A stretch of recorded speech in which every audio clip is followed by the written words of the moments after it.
हम डिस्कस करेंगे Huckel molecular orbital theory.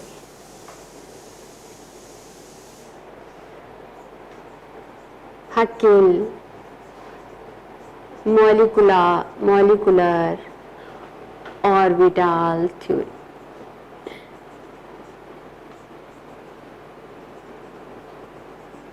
जैसा कि नाम से ही है, इनके जो डिस्कवरर हैं हकीली थे साइंटिस्ट, और इन्होंने इलेक्ट्रोकेमिस्ट्री में भी अपनी इक्वेशन दी है इलेक्ट्रोलिटिक सॉल्यूशन में।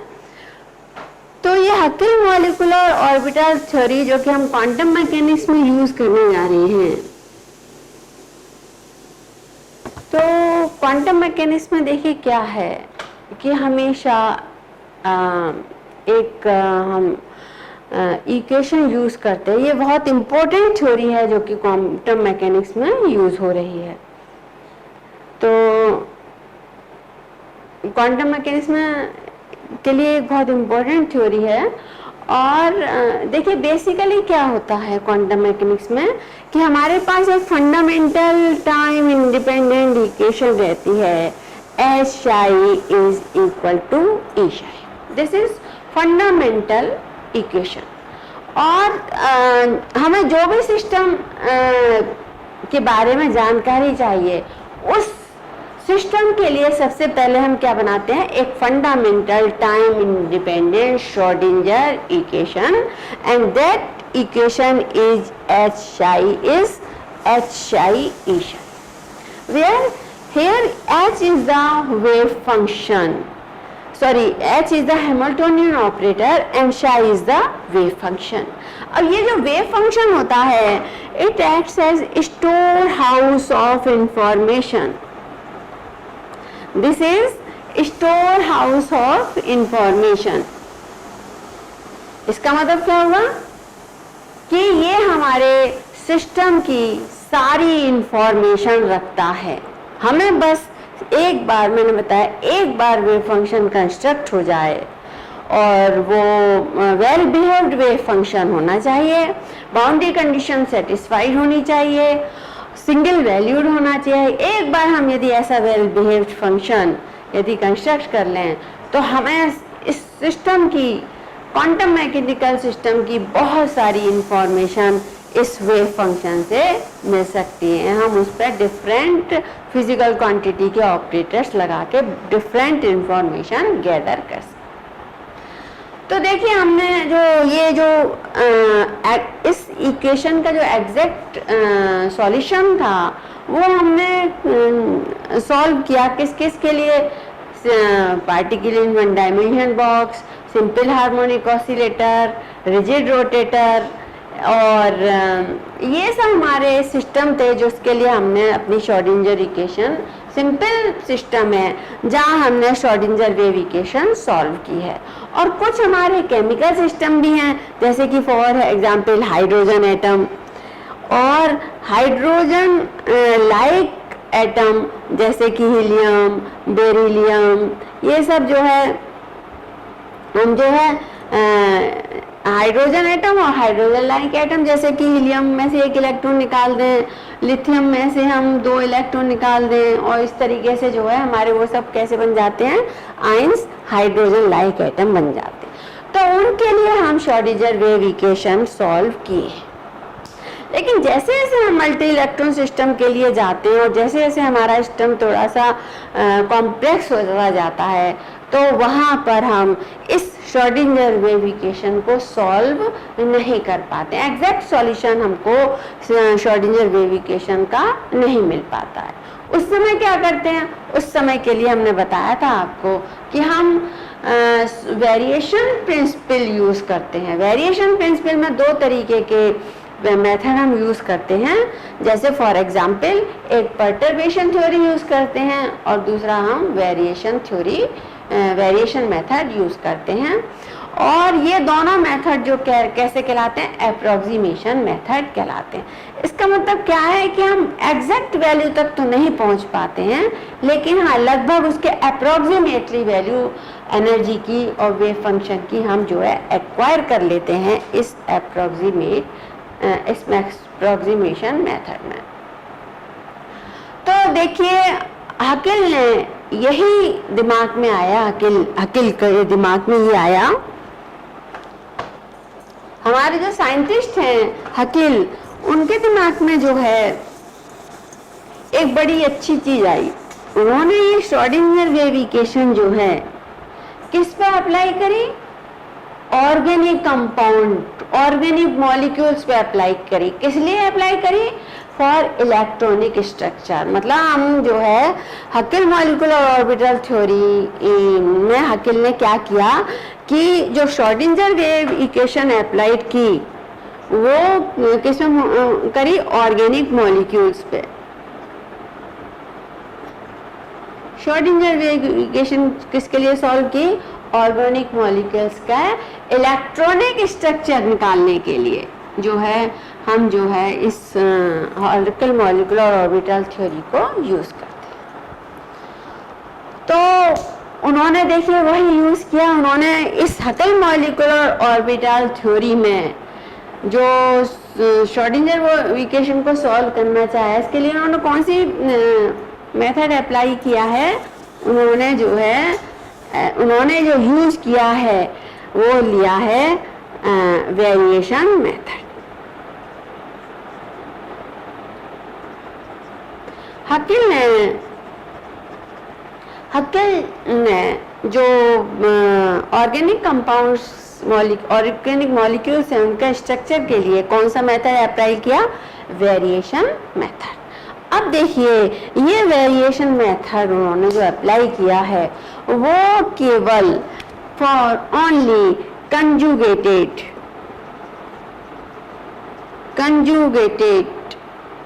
मॉलिक्यूल्स के लिए किया है।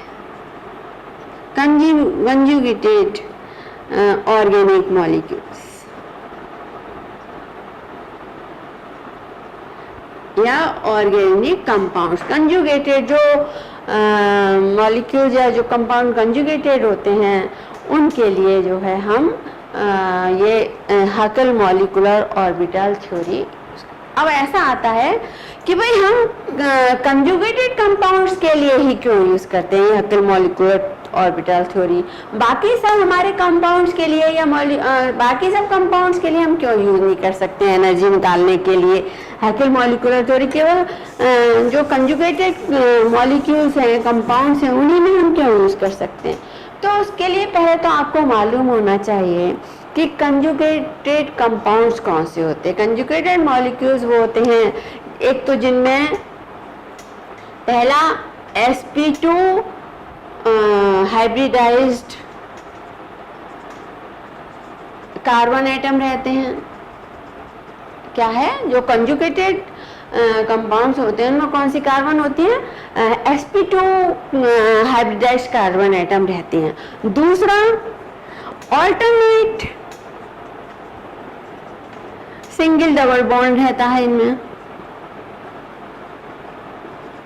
ऑल्टरनेट सिंगल डबल बॉन्ड रहता है इनमें। sp2 हाइब्रिडाइज्ड कार्बन एटम्स रहते हैं इसमें। और दूसरा ऑल्टरनेट सिंगल डबल बॉन्ड रहता है। अब देखिए एक्चुअली होता क्या है इसमें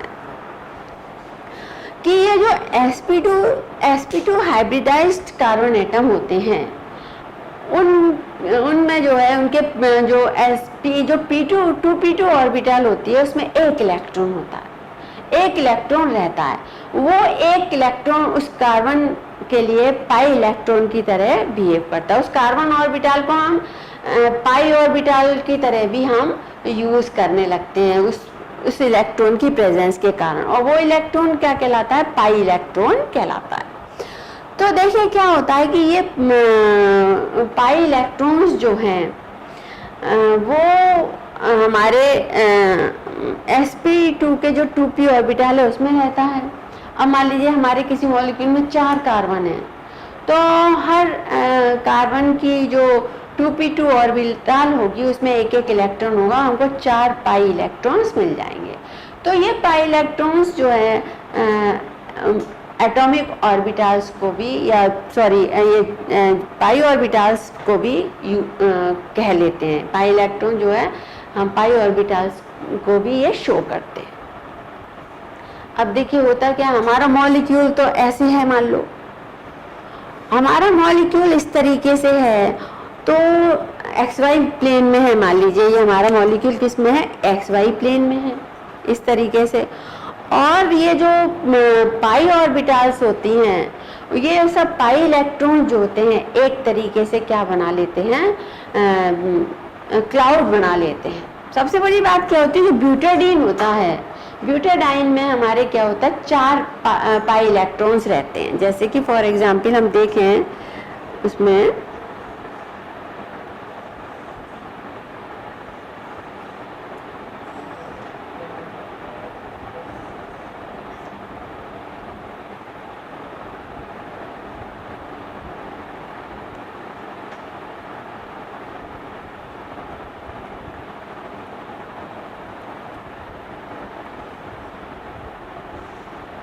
ये ब्यूटाडाइन है, तो इसमें ये तो पाई इलेक्ट्रॉन्स रहते हैं 4 और ये सिग्मा इलेक्ट्रॉन रहता है। तो इस तरीके से जो है हमारे इथिलीन में 2 पाई इलेक्ट्रॉन्स रहते हैं, ब्यूटाडीन में 4 पाई इलेक्ट्रॉन्स रहते हैं।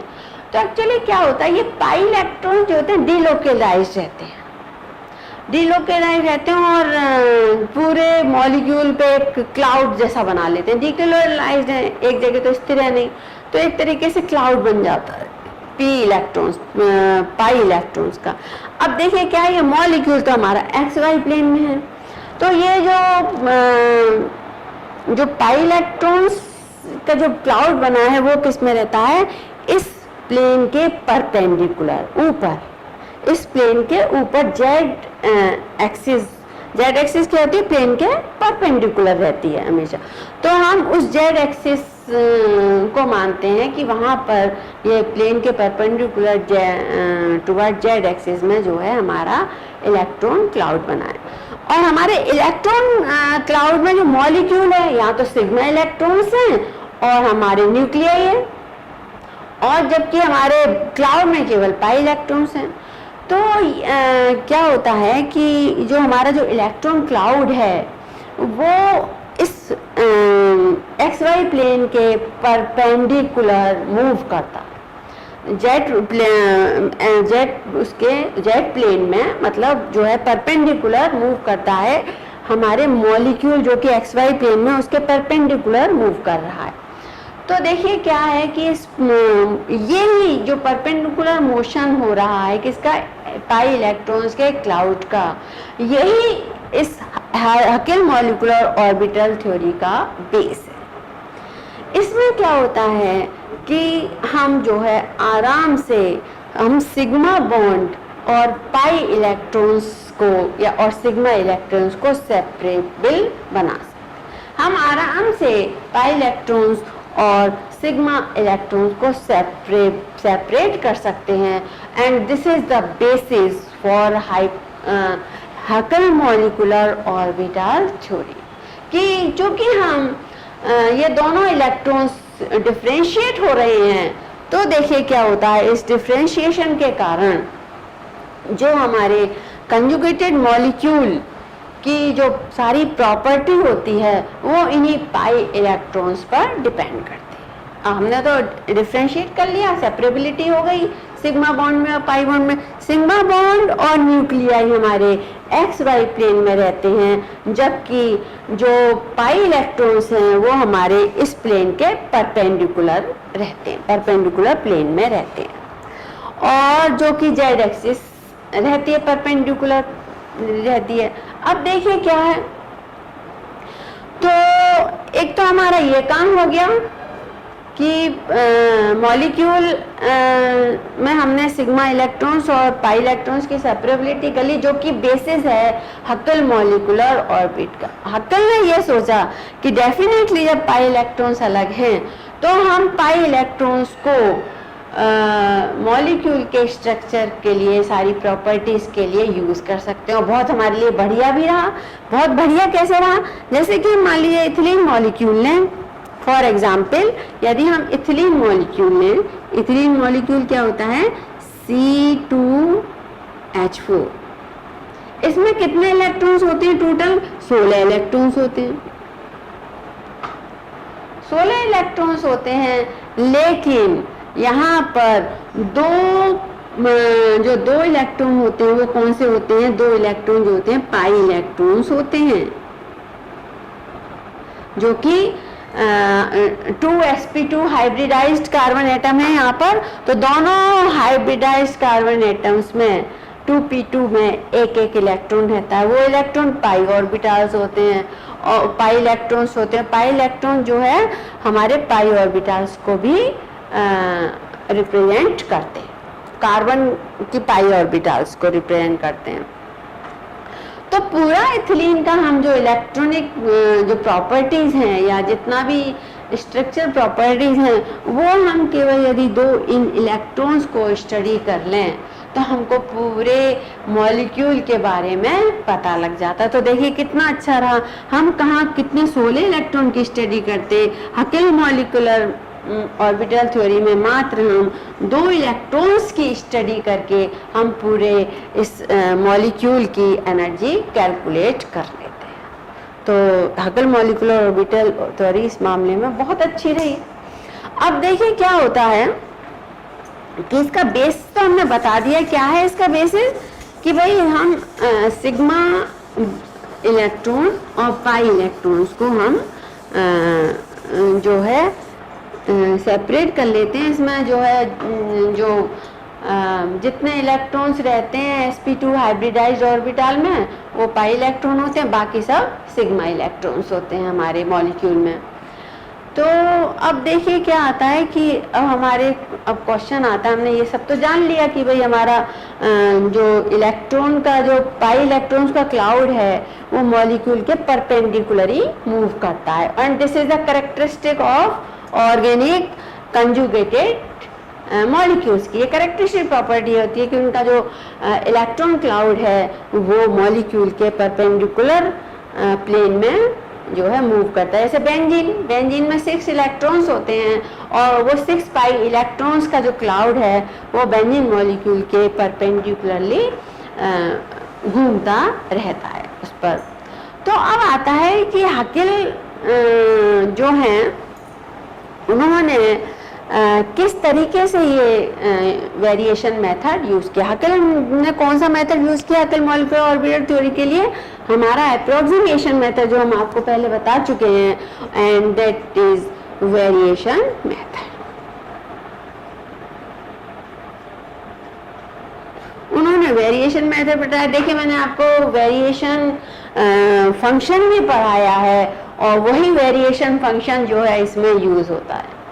तो इसीलिए मैंने लीनियर वेरिएशन फंक्शन का एक अलग वीडियो इस पर मतलब आपको पढ़ाया है, लीनियर वेरिएशन मेथड का, जो कि इसमें मेनली वो लीनियर वेरिएशन जो है मेथड से ही हम जो है वेरिएशन थ्योरम जो है अप्लाई करते हैं।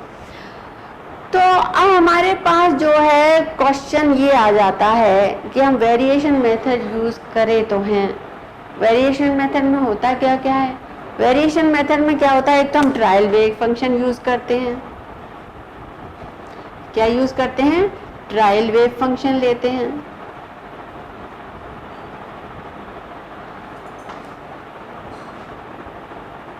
ये ट्रायल वेव फंक्शन यूज करने के बाद इसमें हम जो कि किससे बना होता है? वेरिएशनल पैरामीटर से, जिसमें क्या होते हैं? वेरिएशनल पैरामीटर्स होते हैं। इन वेरिएशनल पैरामीटर्स की वैल्यू कैसे निकलती है? जब हम एनर्जी को मिनिमाइज करते हैं, मिनिमाइज करके हिट एंड ट्रायल मेथड से हम ये वेरिएशनल पैरामीटर्स ले लेते हैं। तो पहले ट्रायल वेव फंक्शन होता है और ये वेरिएशनल पैरामीटर उसमें यूज किए जाते हैं, और लास्ट में हम जो है ये जो है फाई मान लीजिए शाई एच शाई डी टाउ अपॉन शाई शाई शाई डी टाउ, ये हमारा वेरिएशनल यह ट्रायल वेव फंक्शन रहता है। और जब हम उसमें एनर्जी कैलकुलेट करते हैं जो आती है it is always greater than ground state accurate actual energy से हमेशा ये आती है। तो ये आपको वेरिएशनल प्रिंसिपल का थोड़ा सा मैंने जस्ट टच किया है, जो कि मैं आपको डिटेल में बता चुकी हूँ। तो ये ट्रायल वेव फंक्शन जो हम जब क्वांटम मैकेनिक्स में यूज़ करते हैं तो क्या होता है कि हम इस तरीके से मान लेते हैं कि जैसे हमारा कोई वेव फंक्शन है फाई, वो कॉम्बिनेशन है ए एन शाई एन का। यहाँ पे हम जो ये ट्रायल वेव फंक्शन मानते हैं, this trial wave function is linear combination of wave functions, linear combinations of some wave functions। ये ट्रायल वेव फंक्शन किससे बना होता है, और उसमें ए एन जो होता है हमारा क्या होता है, वेरिएशनल पैरामीटर होता है। और इसके बाद क्या होता है, जब हमें ये वेव फंक्शन मिल जाता है तो हम जो है सर्कुलर डिटर्मिनेंट तैयार कर लेते हैं, और सर्कुलर डिटर्मिनेंट तैयार करके उसमें हम जैसे कौन कौन से इंटीग्रल यूज़ करते हैं, जैसे मान लीजिए हमने यूज़ किया है एच आई जे दो हैं ये यूज़ करे हमने, और इसी तरीके से एस आई जे यूज़ करते हैं हम। तो ये एच आई जे क्या होता है, ये एच आई जे होता है शाई आई एच शाई आई डी टाउ। जब ये दोनों सेम होते हैं तो हम इसको क्या बोलते हैं, एच आई आई। और जब ये डिफरेंट होते हैं तब हम क्या बोलते हैं उसे, एच आई जे शाई आई एच शाई जे D tau.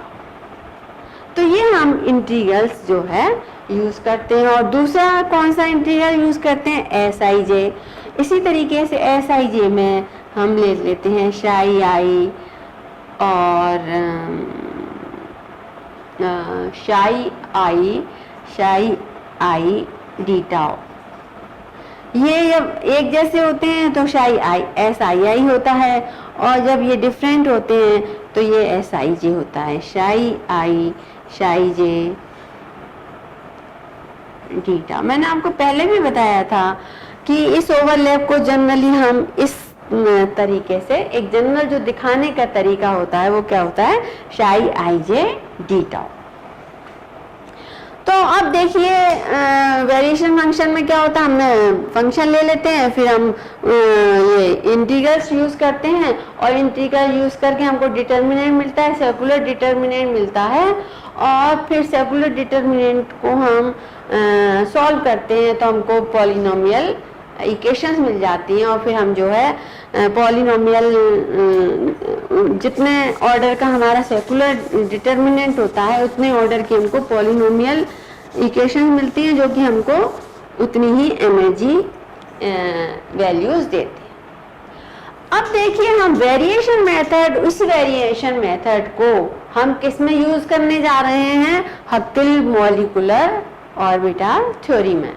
हक्केल molecular orbital theory में हम एक चीज बहुत इंपॉर्टेंट देखते हैं, और वो ये है कि वहाँ तो linear combination of some wave functions था क्वांटम जब हम यूज़ कर रहे थे कहीं और के लिए, लेकिन यहाँ पर हक्केल ने जो यूज़ किया वो पाई ऑर्बिटल्स का लीनियर कॉम्बिनेशन यूज़ किया। जो एटॉमिक ऑर्बिटल्स जो पाई ऑर्बिटल्स की तरह बिहेव कर रही हैं, उन एटॉमिक ऑर्बिटल्स का combination, linear combination of atomic orbitals LCAO, उन पाई ऑर्बिटल्स का लीनियर कॉम्बिनेशन करके उन्होंने क्या बनाया, ट्रायल वेव फंक्शन बनाया फाई, जिसको कैसे दिखा सकते हैं, समेशन आई बराबर 1 से n और सी आई और शाई ये मान लो क्या है,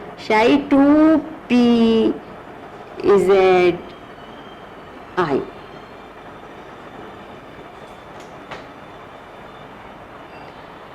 ये वेव फंक्शन जो है ये linear combination of pi orbitals का है, linear combination of atomic orbitals से उन्होंने ये ट्रायल वेव फंक्शन बनाया।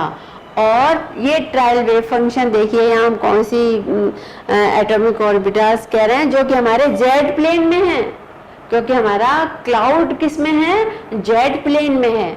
तो हम वही एटॉमिक ऑर्बिटल्स के एटॉमिक लीनियर कॉम्बिनेशन से हम यहाँ ट्रायल वेव फंक्शन तैयार करते हैं। जितनी भी होती हैं उतनी एटॉमिक ऑर्बिटल्स जो है कंबाइन होकर हमारा क्या बना लेते हैं, ट्रायल वेव फंक्शन बन जाता है। अब हमारा बहुत मेजर काम हो गया, हमारा बहुत मेजर काम हो गया, ट्रायल वेव फंक्शन बन गया। अब वही उसी तरीके से सेम जैसे हमने वेरिएशन मेथड में किया था, हमारा जब ट्रायल वेव फंक्शन बन गया तो अब हम जो है इसमें इंटीग्रल्स शो करते हैं। हमारा जैसे मान लीजिए जो डिटर्मिनेंट है वो 2 ऑर्डर इथिलीन के लिए बना है, मान लीजिए इथिलीन के लिए यदि हम यूज करें तो हमारा कैसे बनेगा, मैंने आपको ये कैसे निकलता है ये H11 ES1 ये सब मैंने आपको लीनियर वेरिएशन मेथड में इसका आपको डेरिवेशन भी बताया था कि हम किस तरीके से ये डिटरमिनेंट का जो ढांचा है, जो स्केलेटन है वो तैयार कर लेते हैं बाहर। तो ये जो इस तरीके से दिखा सकते हैं हम इसमें भी देखिए क्या होता है, हम इंटीग्रल यूज करते हैं Hij और Sij। यहाँ पर भी इंटीग्रल्स यूज करते हैं और ये इंटीग्रल्स देखिए क्या होते हैं, ये जो पैरामीटर ये इंटीग्रल्स होते हैं इनकी जो वैल्यूज हम लेते हैं वो हम एक्सपेरिमेंट से लेते हैं।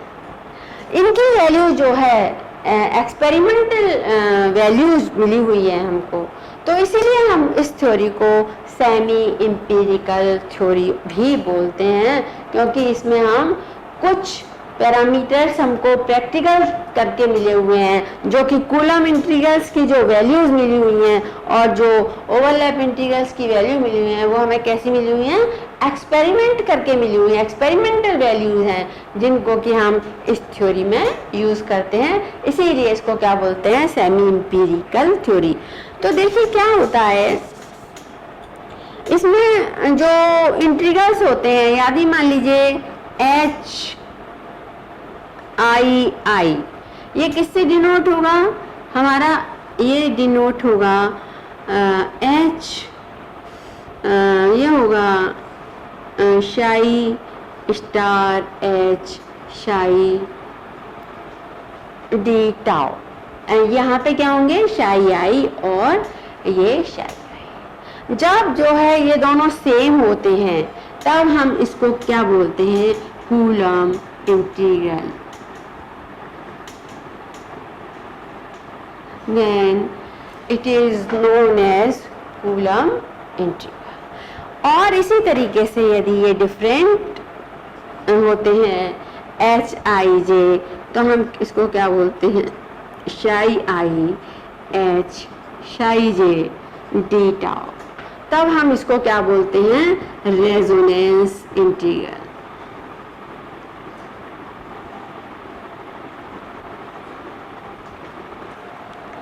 तो इनकी आपको फिजिकल सिग्निफिकेंस भी मालूम होनी चाहिए कि ये इंटीग्रल तो हम यूज कर रहे हैं और इनकी what is physical significance of this integral. तो देखिए क्या होता है कि जो HII है ये जो इंटीग्रल है ये हमको एनर्जी देता है ith इलेक्ट्रॉन की।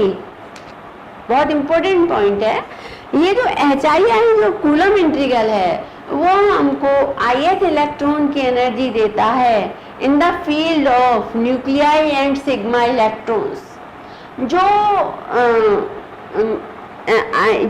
HII इंटीग्रल जो सिमिलर उसका होता है तो वो हमें ith इलेक्ट्रॉन की एनर्जी किस फील्ड में देता है, in the field of nuclei and sigma electrons. और HIJ क्या देता है, ये एनर्जी देता है हमको स्पेस में, उस प्लेस में जहां पर दो डिफरेंट I और J एटॉमिक ऑर्बिटल्स ओवरलैप करती हैं, उस स्पेस में जो ओवरलैपिंग हो रही है, जो डिफरेंट एटॉमिक ऑर्बिटल्स में जो ओवरलैपिंग हो रही है, उसकी एनर्जी हमको क्या देता है, this HI। This is very important point. तो इस तरीके से हम ये रेजोनेंस इंटीग्रल और ये हम जो है कूलर इंटीग्रल का यूज करते हैं। और जब ये सेम होता है तो सेम एटम रहते हैं तो हम इसको अल्फा से डिनोट करते हैं, और HIJ को हम जो है इस रेजोनेंस इंटीग्रल को हम किससे दिखाते हैं, बीटा से। अच्छा, एक बात और है, जब ये सेम होते हैं HI इंटीग्रल, तो सारे के सारे जितने भी हम sp2 हाइब्रिडाइज इलेक्ट्रॉन्स हैं या सारे जो अल्फा हैं वो सब बराबर ले लेते हैं। हालांकि ऐसा प्रैक्टिकली पॉसिबल नहीं है, क्योंकि डिफरेंट कार्बन एटम्स के साथ जो एटमॉस्फेयर है वो अलग अलग रहता है, लेकिन हमारा ये हकल थ्योरी में अप्रोक्सीमेशन रहता है कि हम जो है सारे अल्फा कूलम इंटीग्रल को एक ही वैल्यू मान लेते हैं। ठीक है, अब जो है दूसरा हमारा क्या है, बीटा इंटीग्रल है।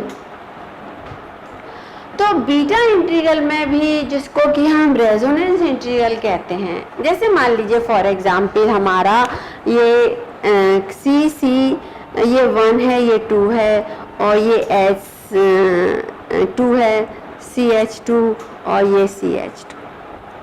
ठीक है, तो ये 1 और 2 कार्बन एटम एक साथ कंबाइंड है, और या इसको 2 उल्टा बोल दो, 2 1 से है या 1 2 से है, तो एक ही बात हो गई। या तो 1 2 बोल दो या फिर क्या बोल दो, 2 1 बोल दो, या तो उल्टा चल लो या सीधा चल लो। तो ये दोनों जब कार्बन एटम बने आपस में लिंक्ड रहते हैं, तब जो बीटा और की वैल्यू होती है हमेशा कितनी होती है, डेट इज ऑलवेज 1। तब हमारा जो रेजोनेंस इंटीग्रल है उसकी वैल्यू हम कितना दे देते हैं, 1। लेकिन यदि ये आपस में बंधे हुए नहीं है, मान लीजिए यहाँ पर C1 2 है और ये C इस तरीके से है, मान लो चेन में है, तो ये वाला जो है इससे नहीं बना हुआ है, मतलब 1 2 3 4, तो ये हमारा जो 1 कार्बन एटम है वो 3 से इस चेन में नहीं बंधा हुआ है, डायरेक्टली नहीं अटैच्ड है, इससे अटैच्ड है, 2 से अटैच्ड है और 2 1 से अटैच्ड है, लेकिन 3 से अटैच्ड नहीं है। तब हम बीटा की वैल्यू क्या लेते हैं, 0 लेते हैं। अच्छा, एक चीज और देखिए, मान लीजिए हमारा ये साइक्लोप्रोपीन है, इसमें मान लीजिए ये कार्बन एटम 1 2 3, तो यहाँ पर कार्बन 1 एटम 2 से भी जुड़ा हुआ है और 3 से भी डायरेक्टली लिंक्ड है। तो आप बजाय ये देखने के कि 1 2 देख रहे हैं या 2 3 देख रहे हैं, पास पास लग रहा है आपको, तो और आप ये सोचें कि बंधे हुए हैं, और या दूर लग रहा है 2 4 1 3 है, तो आप ये कहते हैं कि नहीं ये तो दूर दूर होंगे, ऐसा नहीं है। आप स्ट्रक्चर देखिए, कभी कभी ऐसा होता है कि 1 एटम और कार्बन 3 एटम आपस में लिंक्ड है। जब ये लिंक्ड होंगे तो वहां पर हम बीटा की वैल्यू 0 नहीं देंगे। 1 3 देखने में सुनने में कैसा लग रहा है, ये तो लिंक्ड नहीं हो सकते क्योंकि दूर हो गए, क्योंकि बीच में 2 आ गया, गैप आ गया, इसलिए। लेकिन 1 2 और 1 3 यहाँ दोनों ही बीटा की वैल्यू 0 नहीं रहेगी, कितनी रहेगी, 1 रहेगी। क्योंकि इसी तरीके से हम ब्यूटाडीन में लें, 1 2 3 4 मान लो डाल दिया, तो 1 भी किससे जुड़ा हुआ है, 4 से जुड़ा हुआ है, और हमारा 3 भी 4 से जुड़ा हुआ है, 1 भी 2 से जुड़ा हुआ है यहाँ पर। तो ये 1 है यहाँ पे देखिए 4 से जुड़ा हुआ है, तो इस केस में भी जो 1 4 होगा वहाँ बीटा की वैल्यू हम 0 नहीं लिखेंगे। तो हमेशा उसको देखने से पहले आप देख लीजिए कि आप किसकी एनर्जी कैलकुलेट करने जा रहे हैं, हमें बीटा की वैल्यू क्या रखनी है ये देख लीजिए। उसके लिए स्ट्रक्चर आपको ध्यान होना चाहिए। जैसे अभी मैंने बताया था 1 4 जुड़े हुए हैं और 1 3 जुड़े हुए। देखने में तो लग रहा है ये अलग अलग है, इसकी वैल्यू हम क्या रख दें, खटाक से देख के 0? नहीं, हमें पहले देखना पड़ेगा कहीं ये लिंक्ड तो नहीं है, कहीं ये साइक्लिक तो नहीं है। साइक्लिक में हमेशा, जैसे बेंजीन में भी आपका ये जो है बेंजीन साइक्लिक स्ट्रक्चर में भी 1 6 ये जो है आपस में जुड़े रहते हैं।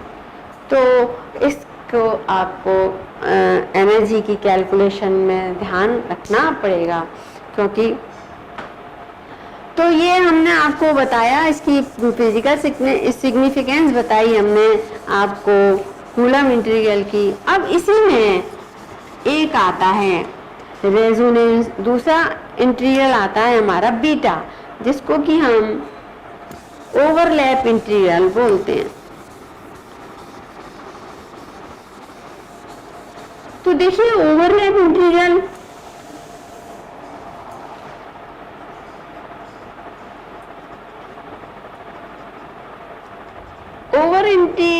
ओवरलैप इंटीग्रल किससे दिखाया जाता है, एस आई जे से। और ये भी क्या होता है हमारा शाई स्टार शाई डीटा। अब इसमें भी वही करते हैं, यदि सेम है तो ये शाई आई डीटा हो जाता है, और ये एस आई जे होता है तो ये शाई जे।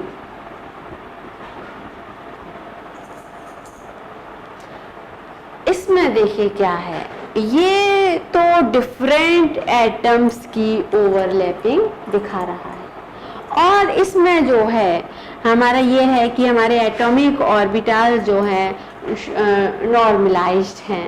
तो हम इसकी वैल्यू कितनी रहती है इसकी 1। तो यहाँ हम देख रहे हैं कि जब एस आई है तो ये रिप्रेजेंट कर रहा है कि हमारा जो एटॉमिक ऑर्बिटल्स हैं वो क्या है, नॉर्मलाइज्ड हैं। और यहाँ पर जो एस आई जे है शाई आई जे, इसको भी जो है this is known as overlap integral. This is overlap integral. दो, ये भी दो ही हैं, एस आई और एस आई जे।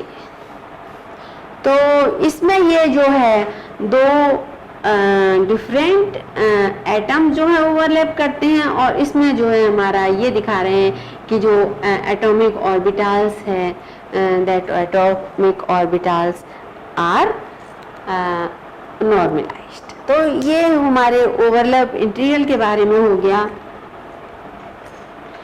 तो इस ओवरलैप इंटीग्रल के लिए भी देखिए बिल्कुल वैसा ही होता है,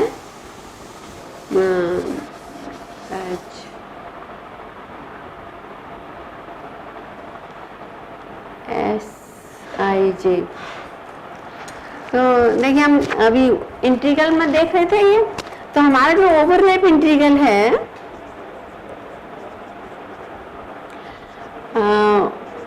वो हम किससे दिखा रहे हैं, हम दिखा रहे हैं एस आई जे से। ठीक है, तो जैसे हमारा कूलम इंटीग्रल एच आई था, इसको अल्फा से दिखाया था, और एच आई जे इसको हमने किससे दिखाया था, बीटा से दिखाया था, और ये डायरेक्टली लिंक्ड थे तो इसकी वैल्यू हमने दिखाई थी बीटा। ठीक है,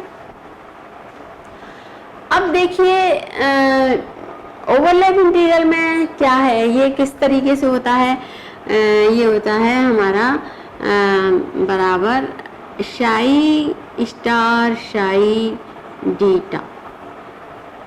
अगर ये एस आई है तो इसके कॉरेस्पॉन्डिंग जो एटॉमिक ऑर्बिटल्स हैं वो नॉर्मलाइज्ड हैं, तो इसको हम इसकी वैल्यू कितनी एज्यूम कर लेते हैं 1। और लेकिन हमारा जो दूसरा यदि if this here I is equal to J, ठीक इसी तरीके से इस केस में आई बराबर क्या होता है जे, और इस केस में क्या होता है I is not equal to जे। यहाँ पर जब आई बराबर जे होता है तो ये क्या हो जाता है एस आई, और इसके कॉरस्पॉन्डिंग जो एटॉमिक ऑर्बिटल्स हैं उनको हमने वैल्यू कितनी एज्यूम कर ली है, एज्यूम टू बी 1। लेकिन Sij यहाँ पर दो डिफरेंट एटम्स आ जाते हैं और दो डिफरेंट एटम्स के बीच में जो ओवरलैपिंग होती है, तो वो एनर्जी हम कैलकुलेट करनी होती है उस इलेक्ट्रॉन की। तो वहाँ पर क्या होता है कि यदि ये वैल्यू यदि क्या होती है, डायरेक्ट लिंक्ड होते हैं, तब तो हम उसको क्या लेते हैं, 1 ले लेते हैं। और वैसे हम जनरली इस Sij की ओवरलैपिंग की वैल्यू हम जो है क्या कंसीडर करते हैं, 0, एक्सेप्ट Sii। सिमिलर के लिए हम जो है क्योंकि atomic orbitals assume to be normalised, तो यहाँ पर उनकी वैल्यू 1 लेते हैं। अदरवाइज Sij ओवरलैपिंग के लिए हम वैल्यू जो है 0 एज्यूम करते हैं। अब ये इंटीग्रल्स मिल गए हमको, हम इंटीग्रल्स की जो वैल्यू है हम जो है इन पैरामीटर्स की वैल्यू एक्सपेरिमेंटली हम कैलकुलेट कर लेते हैं, एक्सपेरिमेंटली वैल्यू निकाल लेते हैं। तो अब जो हमारे पास वेव फंक्शन आ गया, हमारे पास वेव फंक्शन तैयार हो गया, हमारे पास ये इंटीग्रल्स की हमको वैल्यू भी मालूम है। तो अब हम जो है एनर्जी कैलकुलेट कर लेते हैं, उसके लिए हम डिटर्मिनेंट तैयार करते हैं। जैसे फॉर एग्जांपल इथिलीन के लिए है,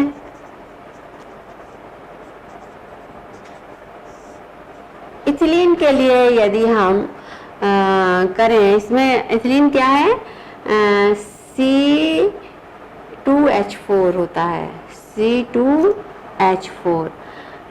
तो C और ये हो गया H2 और ये H2।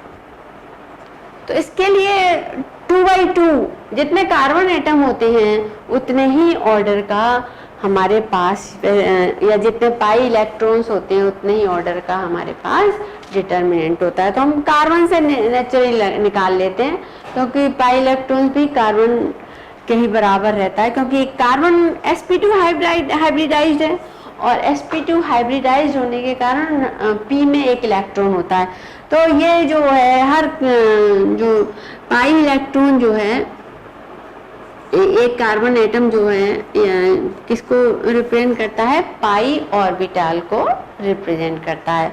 तो जैसे ब्यूटेरिन में हमारे पास 4 पाई इलेक्ट्रॉन्स हैं, क्योंकि हमारे पास 4 sp2 हाइब्रिडाइज्ड कार्बन एटम्स हैं, वहाँ पर 4 इलेक्ट्रॉन है।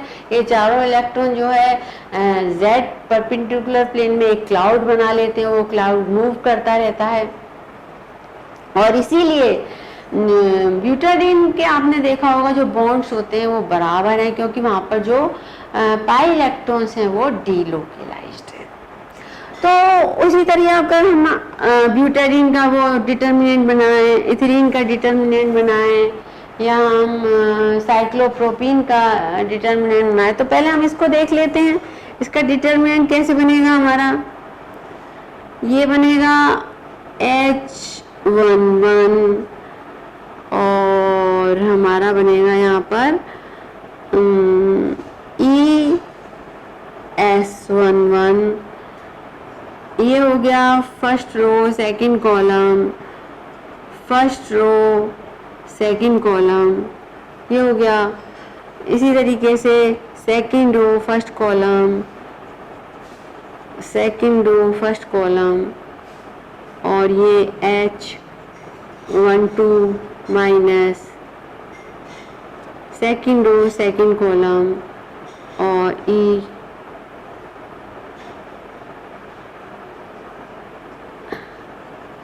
Second row second column. ये इस तरीके से हमारा डिटरमिनेंट बन जाता है। अब जैसे कूलम इंटीग्रल्स वगैरह लगाए हम इसमें, तो यहाँ पर H11 के लिए क्या हो जाएगा, अल्फा और अल्फा माइनस ये E, ये 1 हो जाएगा। और इसी तरीके से यहाँ पर आ जाएगा, ये मान लीजिए अल्फ़ा 1 ले लेते हैं, ये अल्फ़ा, और ये हमारा कैसे हो जाएगा, मान लीजिए अल्फ़ा 2 माइनस ई ले लेते हैं इसे, ये हमारा क्या हो जाएगा, मान लीजिए बीटा 1 2, और ये हमारा क्या है, मान लीजिए बीटा 2 1। तो ये इथिलीन का हमारा जो सेकुलर डिटर्मिनेंट है वो इसमें हमारा रिड्यूस हो जाता है। फिर हम आगे बताएंगे किस तरीके से हम इथिलीन के जो पाई इलेक्ट्रॉन्स हैं उनकी एनर्जी जो है कैलकुलेट कर ली जाती है। अब हम मान लीजिए प्रोपीन लें, हम ये साइक्लिक जो है आइसोप्रोपीन लें यदि हम, तो उसमें हमारा क्या है, देखिए ये है, ये भी 3 तरीके से है, रेडिकल होगा या फिर पॉजिटिवली चार्ज या नेगेटिवली चार्ज आयन होगा, पॉजिटिव आयन या नेगेटिव आयन होगा। तो ये जो है इस तरीके से हम जो है इसकी हम यदि डिटर्मिनेंट बनाए तो हमारा इसका डिटर्मिनेंट कैसे बनेगा, फर्स्ट रो फर्स्ट कॉलम, ये first row second column,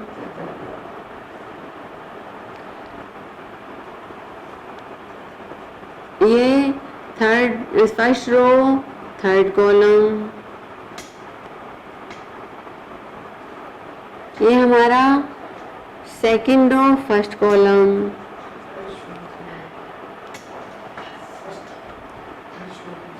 first row first column, first row first column, first row third column, first row third column, हाँ first row third column, thank you, और first row third column, ये second row first column, second रो